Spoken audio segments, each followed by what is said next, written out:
civilmedia.mk.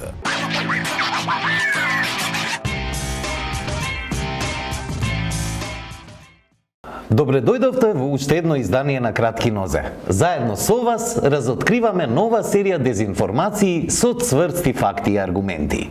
Во оваа епизода откриваме дезинформации за рушење на џами и исламизација на државата од порталот Мактел и пратеникот на Левица Апасиев. Ке зборуваме и за дезинформации дека Шкодране Дарвишта е директорка на клинички, како и за тврдењето на Александар Николовски од ВМРО-ДПМНЕ дека пратеникот на Алтернатива Скендер Реджепи Зеид сепак ке гласа за интерпелацијата на владата. Тргнуваме веднаш. Порталот Мактел објави содржина со наслов «Видео. Шокантно видео кружи на интернет. Апасиев се заканува дека ќе ги рушел џамиите во земјава. Многу гласно пееле оџите, му сметале». Насловот сугерира дека во објавеното видео лидерот и пратеник на Левица се заканува со рушење на џамии. Во видеото има поранешна изјава на Апасиев од гостување во емисијата Само вистина во која се зборува за исламизацијата како проблем. Во изјавата Апасиев апсурдно тврди дека целата држава е исламизирана. А кај на што е проблем? Па гледајте, цела држава е исламизирана, оџи пеат како во Исламска република. 20% се немојте така сега како. Ти во 4 сати те буди оџа тебе или само мене не буди? Има 500 муслимани пак оџата пее. Ти не го гледаш исламизацијава што се случува овдека? Јас ја од бит пазар на 10 години. Се разбира изјавата на Апасиев дека цела држава е исламизирана не ја поминува проверката на фактите, а во неа има и елементи на поттикнување дискриминација врз основа на вера. Но во изјавата нема никакви елементи на закана за рушење џамии. Оттаму сензационалистичкиот наслов, иако завршува со прашалници и извичници, содржи неосновано тврдење дека Апасиев се заканува дека ќе ги рушел џамиите во земјава, кое воопшто не може да се подкрепи со никакви факти. Сензационалистичките наслови и тврдења како овие на Мактел и на Апасиев се штетни за јавноста. Не само затоа што содржат невистини, туку затоа што содржат тврдења кои поттикнуваат и охрабруваат омраза на верска, политичка и етничка основа. Затоа граѓаните треба да ги отфрлат ваквите дезинформации, добро да внимаваат и да не бидат доведени во состојба на заблуда од содржини чија што намера е да поттикнуваат омраза и поделба меѓу граѓаните. Деновиве во јавноста беше актуелна објавата на Шкодране Дарвишта, поранешна припадничка на ОНА и функционер на ДУИ, во која таа вели дека на таван се уште ги чува чизмите и упатува предупредување. Ние не сме сираци, ние сме никнале после војна. Не играјте си со оган затоа што на крај самите ќе изгорите во него. Дел од медиумите изнесоа тврдење дека Дарвишта е актуелен директор на клиничкиот центар. Таков е написот на Курир со наслов «Кадар на ДУИ повика на војна од 6 ноември 2021 година», во кој се тврди дека Шкодране Дарвишта, кадар на ДУИ која беше поставена за директорка на клинички центар, повикува на војна. И се цитира објавата на Дарвишта. Ова не беше единствениот напис во кој Дарвишта е представена како директорка на клинички центар во Скопје. Инфомакс објави содржина со наслов «Еве зошто ДУИ е канцер на македонското општество. Директорка се закани со војна бидејќи падна од власт». Порталот Република во насловот вели «Директорка на клинички во Скопје, кадар на ДУИ, се заканува со војна. Се уште ги имаме чизмите на таван». Вечер пак објави дека директорка на клинички во Скопје, кадар на ДУИ, со закана. Се уште ги имаме чизмите на таван. А Сител извести дека Шкодране Дарвишта, директорка на клинички од ДУИ, се закани со војна. Не играјте со оган, на крај сами ќе изгорите во него, се вели во насловот на Сител. Но овие наслови во кои Дарвишта е представена како директорка на клинички се неточни.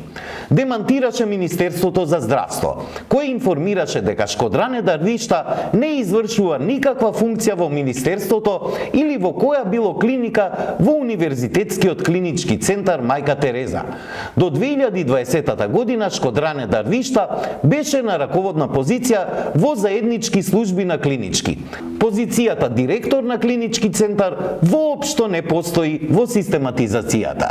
Инаку, за објавата на Дарвишта се огласи јавното обвинителство, кое потврди дека ги следи информациите и ќе ги испита сите околности во врска со објавата. Доколку бидат утврдени елементи на кривично дело кое се гони по службена должност, јавното обвинителство ќе постапи согласно своите надлежности, се вели во реакцијата објавена од Канал 5. Реагираше и Хелсиншкиот комитет, кој укажа дека обвинителството мора да реагира на заканите со насилство.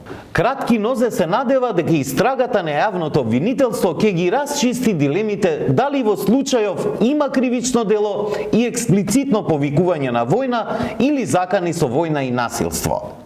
Секако, изнесените невистини од медиумите не ја намалуваат тежината на објавата на Дарвишта, иако е нивна обврска да ги проверат информациите пред да ги објават. Она што и го препорачуваме на публиката е да биде многу внимателна со вакви објави и изјави, чија цел и намера е да поттикнат омраза и поделби меѓу граѓаните.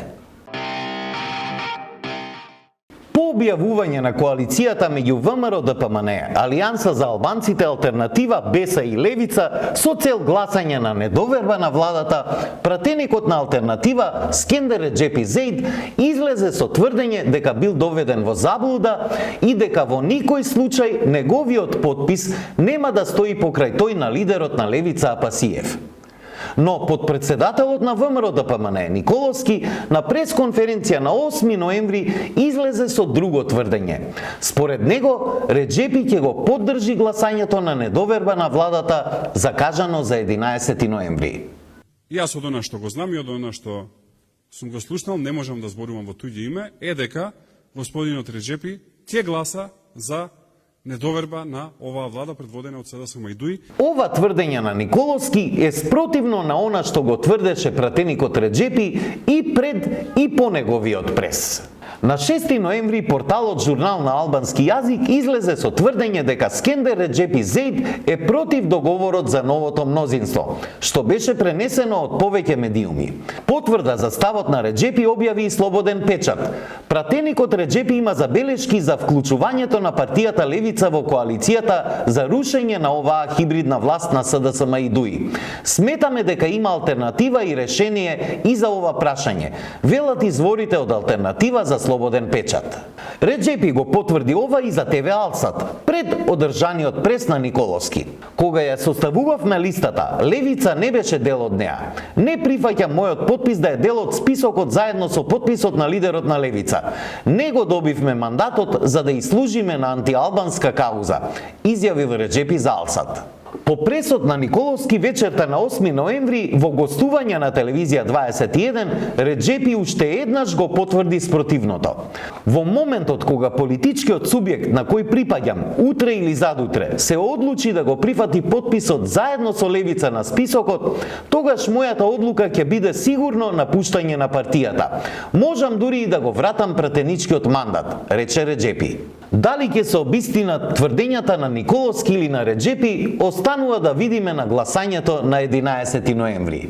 Во секој случај, како и да заврши гласањето на 11 ноември, еден од овие двајца, Николовски или Реджепи, ќе ја изгуби довербата на јавноста и ќе остане со кратки нозе.